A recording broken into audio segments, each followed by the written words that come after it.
এখন রাজ্যের যে হাল, এই নুনু কেটে নিলে যাবে কেমনে দিনকাল। শুনেছি নুনু কেটে হাতে নিয়ে টিকটক ভিডিও বানাচ্ছে। না, এ হতে পারে না। আমার রাজ্যের একজন সাধারণ মানুষ, এ নুনু যদি নিরাপদে না থাকে, তা আমি রাজা চন্ডবালী, নুনু কিন্তু নিরাপদে নাই। হুঁশিয়ার, সাবধান, মহারাজা চন্ডবালী হাজির। কই গো, একটু হুনে যাও। খামোশ। কুল কুল ঠান্ডা মহারাজ। এ মহারাজ চন্ডবালী এত রেগে গেলে তো হবে না, রাজ্য চলবে না তো। খামোশ, 1.5 টাকার মন্ত্রী, আমার রাজ্য কিভাবে চালাবো এটা তোর বলতে হবে না। তোর কথা শুনে আমার মুতা ধরে গেল মন্ত্রী। মহারাজ মুদ্রা আপাতত আটকাই রাখেন, কারণ এই রাজ্যে মুতা নিষেধ। চুপ কর বিয়াদব, আমি রাজা চন্ডবালী মুতে বুড়িয়ে আমার রাজ্যে বন্যা বসিয়ে দেব। তোকে বলতে হবে রাজ্যের খবর কি বল। এ মহারাজ আর মনে হয় মুতা হবে না, রাজ্যে এমন এক ভাইরাস আইছে যা সবার নুনু কেটে নিচ্ছে। মন্ত্রী, এ কেমন ভাইরাস? আমি তো গলা কাটার কথা শুনেছি, ছালা ধরার কথা শুনেছি, এই নুনু কাটা ভাইরাস কোত্থেকে এলো? এর কি কোনো প্রতিকারক নেই?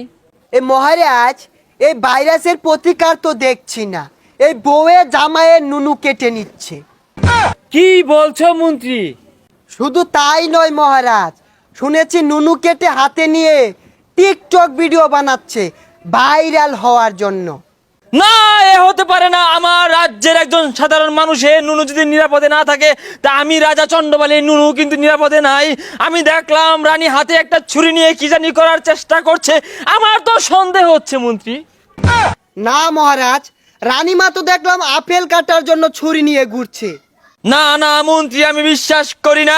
রানীমা আপেল কাটতে ছুরি হাতে নেই নাই। তোমার রানীমা কিন্তু খুব রাগী। আমার সন্দেহ হচ্ছে নুনু কাটা ষড়যন্ত্র চলছে। সিপাহী, আদেশ করুন মহারাজ। এই তোমাদের নুনুর কি হাল? আপাতত ঠিক আছে মহারাজ, আপনার এই কথা শোনার পরে আমাদেরও ভয় হচ্ছে মহারাজ। এই নুনু কেটে নিলে যাবে কেমনে দিনকাল। মন্ত্রী, এর থেকে বাঁচার কি কোনো উপায় নেই?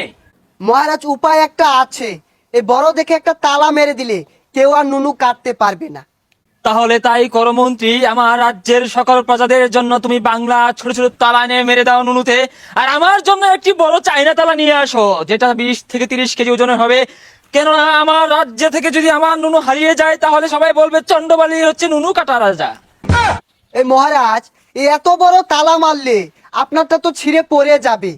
তাও তো কথা। তাহলে আমি কি করব মন্ত্রী মশাই? আমি সিদ্ধান্ত নিয়েছি, আমি রানীমাকে তালাক দেব।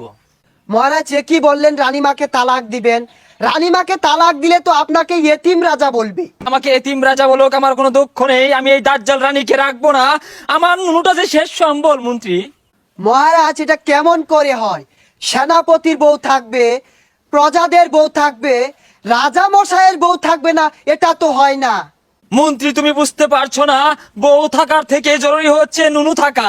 আমার রাজ্যে ঢাক ঢোল পিটিয়ে তুমি ঘোষণা করে দাও, এই চন্ডবালীর রাজ্যে কারোরই বউ থাকবে না।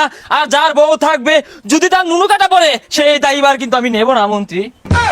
ঠিক আছে মহারাজ, এই সিপাহী সারা রাজ্যে ডেরা পিটিয়ে দাও, কারো বউ থাকা যাবে না। এই চন্ডবালীর রাজ্যে এই প্রতিবন্ধী বিছুনলাকে কে রেখেছে?